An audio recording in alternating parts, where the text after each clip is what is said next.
And the first thing we're going to do is go through and set up your location details. So we do that by going to Configuration, Location. Here is the name of your FBO. In this case, I'm calling it Test John Demo FBO. You would set up your street address if you need to make any changes at this point, and your email address as required. Right now, we're not using anything other than our default credentials. If you needed to make email changes, though, you could set up a new host, port, username, and password. And you can set up your email from name. Again, it would be info@ascenta.com and info@ascenta.com. A few of the things you see on this screen and what they mean are, can new customers run an account? Yes or no. So if you're going to have house accounts, say you want to send out monthly statements to certain accounts, you would mark the default here. A lot of FBOs like to mark this as no. Your default ICAO code, so I'm going to set mine up for Daytona Beach, and your default fuel brand. What this does is it changes the look and feel of the program to match your brand. So it's either going to be Avfuel, Shell, or Epic. Any other brand will just bring up our default colors. Taxes. When you print out a receipt, do you want to itemize the taxes or aggregate to a single line item? Generally, this is going to be itemized taxes.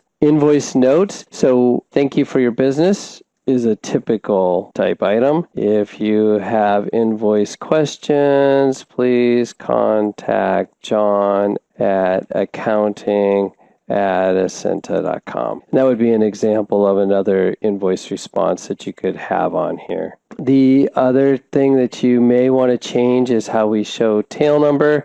We call it tail number. Maybe you just want to call it tail NO, and the system will change that. This next piece is something that we typically handle for a customer because we get the credentials from FlightBridge. So don't check this unless you have FlightBridge credentials and we're setting that up. We need to go ahead and declare out how you're going to run taxes. So we run taxes one of two ways, by item or by account. I'm going to mark this as by item. And then we have the ability to show graphics on the screen also that can be shown for your users to see. So I'm going to say, show me my jet fuel sales and my avgas sales.